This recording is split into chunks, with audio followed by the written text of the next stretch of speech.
A sequência, então, das coisas que acontecem. Você tem, primeiro, cosmogonia, que é ligada à mitologia. Depois vem, começam os cálculos de calendários, que é muito importante para a agricultura e rituais religiosos. Depois, na sequência, vai surgindo tanto a filosofia, matemática, né? Então você tem explicações mais racionais para as coisas do que as mitológicas, e aí a matemática usada na astronomia, começam a surgir as ciências, então a matemática começa a ser usada na astronomia e refina muitos cálculos, e assim você consegue calendários cada vez melhores também. Então, tanto a matemática é usada na astronomia, quanto a astronomia, ela faz surgir ramos da matemática. Naquela época era assim. E o conhecimento era muito interligado. É claro, hoje você já usa muita física na astronomia, obviamente, usa matemática, mas a especificidade de cada disciplina já está muito bem fundamentada.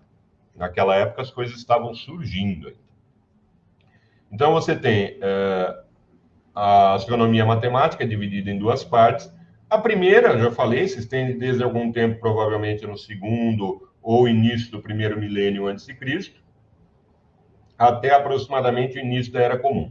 A segunda fase começa a ser claramente documentada. Então, na primeira fase, é aquela fase do Rig Veda, em que você não tem ainda muita coisa, é baseado nas monções, né? Os calendários são lunares, depois só com a influência grega que o calendário passa a ser lunar e solar, né? Lunar e solar.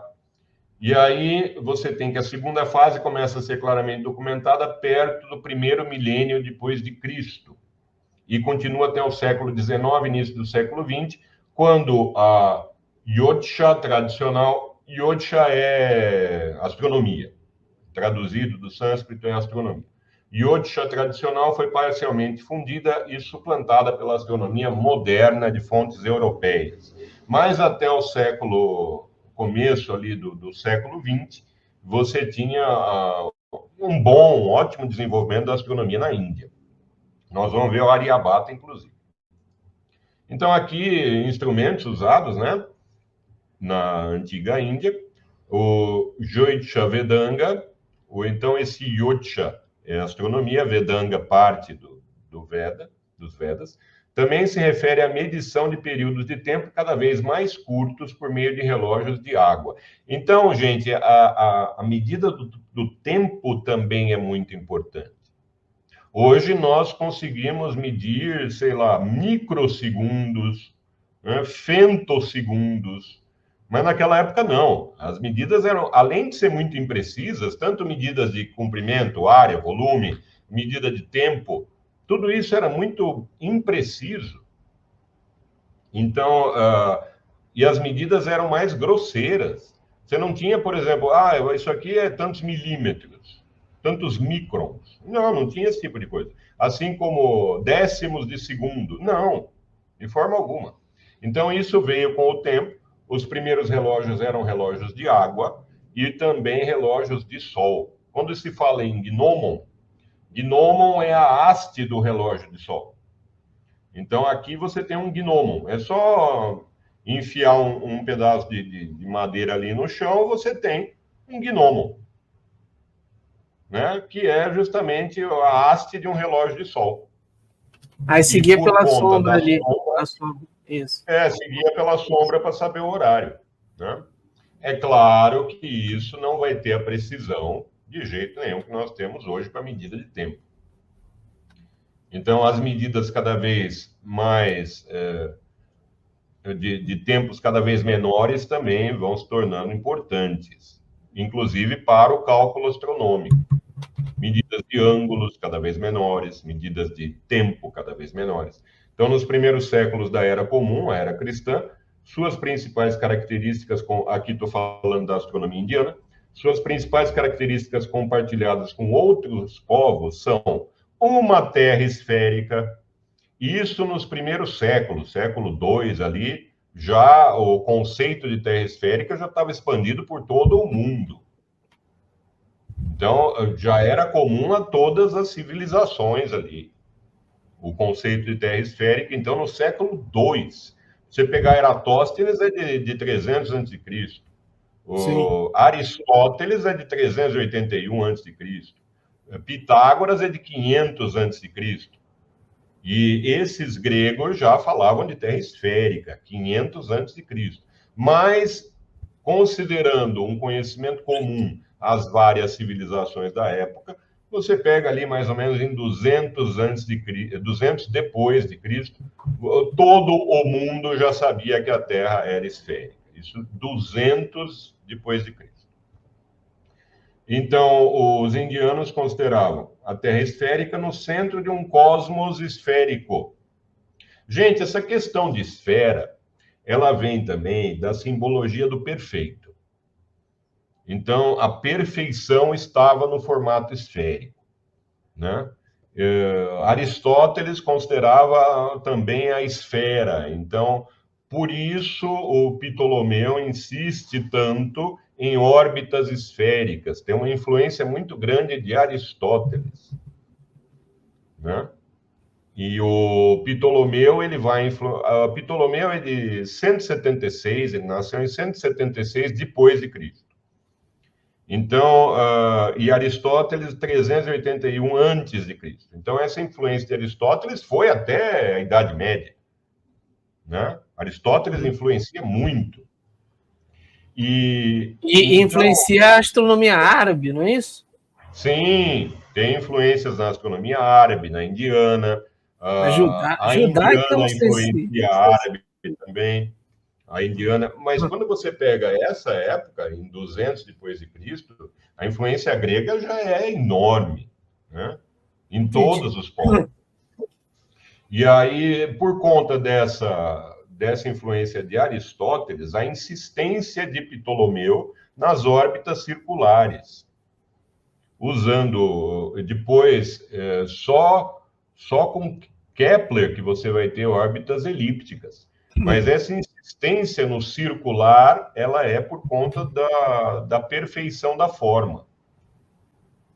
Então, movimentos celestes em órbitas circulares, rastreados por meio de cálculos trigonométricos, usando o sistema de... Olha, isso na antiga Índia.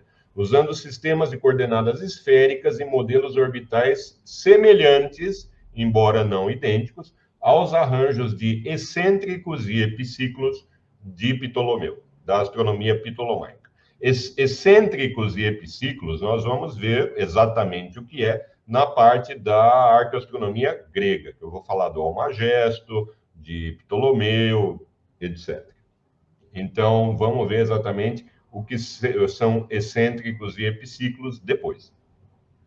Vários desenvolvimentos na matemática, como eu disse antes, surgiram a partir da necessidade de aprimoramentos na astronomia. Então, isso é bastante importante. Não só a matemática ela é usada diretamente na astronomia, como a astronomia ela faz-se necessário que surjam novos ramos da matemática para usar. E aqui você tem o famoso Aryabhata, um dos maiores astrônomos da antiguidade. Veja que ele é de 476, nasceu em 476 depois de Cristo. Ele escreveu, do lado aí à direita você tem Nalanda. Nalanda é o nome do centro de estudos, é uma universidade, como se fosse uma universidade. Mas naquela época era um monastério. Então os centros de estudo também eram monastérios. Isso também na Idade Média era muito comum. Nalanda foi um dos maiores centros de estudo da antiguidade. Então ali se estudavam muitas disciplinas, desde astronomia, medicina, química, física, o que nós chamamos hoje por essas disciplinas, né? Porque, já falei, o mundo antigo é muito diferente do atual. Você só consegue entender um pouquinho se você se colocar naquela época e naquele lugar, com aqueles costumes. Então, por exemplo, a religião, ela tinha uma influência no mundo antigo, considere 10 ou 20 vezes maior do que hoje, né? Então, as pessoas, elas seguiam rituais religiosos à risca. À risca. Assim como ciclos de vida eram diferentes, eram regulados pela própria agricultura. Então, no mundo antigo, tinham costumes muito diferentes dos nossos. Você só vai entender a parte de arqueoastronomia se tentar entender também essa diferença da realidade nossa para a de antigamente. Então, praticamente o que nós chamamos hoje de universidade, esses centros de estudo. E na Índia, como disse nessa live mesmo, esse conhecimento já era bastante sofisticado em várias disciplinas. E o Aryabhata, esse astrônomo, ele escreveu o Aryabhatya, a obra sobre astronomia. Ele não dá nome à obra. Aryabhatya foi conhecido bem depois, ele não deu um nome ao livro dele. Mas é composto de 108 versos, parece pouco. 108 versos parece pouco, mas ele desenvolveu um método de escrita que era, assim, mnemônico, para ser decorado. Então, é claro, como se decora uma tábua de logaritmos. Hoje a gente não precisa de nada disso. Mas naquela época, os astrônomos, eles decoravam certos dados, certos cálculos, para facilitar, né? Para não ter que toda hora ver o livro ali e tal, como é que calcula. Então, essas obras eram feitas de forma mnemônica, para ser lembrada com facilidade.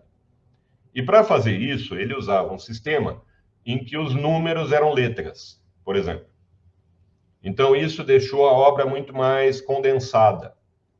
Ficou muito menor do que se ele escrevesse cursivamente, assim. Então, primeiro era um formato mnemônico e depois tinha essas abreviaturas de que números eram letras. Então, só tem 108 versos. A parte matemática cobre aritmética, álgebra, trigonometria plana, trigonometria esférica. Também contém equações quadráticas, séries de soma de potências e uma tabela de senos. E isso em 400 e pouco antes de Cristo. Deixa eu voltar. Depois, né? Isso. 476 depois de Cristo, o Aryabhata. Então, já havia todo esse conhecimento matemático sobre a astronomia. A parte 4 da obra Aryabhatya fala dos aspectos geométricos, trigonométricos da esfera celeste, características da eclíptica, do equador celeste, formato da Terra, causa do dia e da noite, surgimento dos signos zodiacais no horizonte. Então, só indo um pouco à frente, que eu pus uma indicação aqui, o que é a eclíptica. Então, quando a gente fala de arqueoastronomia, tem que falar de conceitos da astronomia também, deixar isso bastante claro. A eclíptica é, nessa figura, essa circunferência roxa. Então, eclíptica é a projeção sobre a esfera celeste da trajetória aparente do Sol observada a partir da Terra. Então, se eu considero essa circunferência, a linha, essa circunferência roxa, que é como nós visualizamos o Sol, o movimento aparente do Sol. Na verdade, a Terra gira em torno do Sol, mas ele tem um movimento aparente no céu. A Terra gira em torno de si mesma, mas as estrelas têm um movimento aparente no céu. Então, o movimento aparente do Sol forma uma circunferência. Se eu pegar todos os pontos na circunferência dentro na parte interna, eu vou ter um círculo. Então, círculo é uma área, circunferência é uma linha. Esse círculo é justamente chamado de plano da eclíptica. Então, a eclíptica é a linha, plano da eclíptica é o círculo. Então, Aryabhata insistiu corretamente que a Terra gira em torno de seu eixo diariamente, isso em 476 depois de Cristo. e que o movimento aparente das estrelas é um movimento relativo causado pela rotação da Terra, ao contrário da visão então predominante de que o céu girava.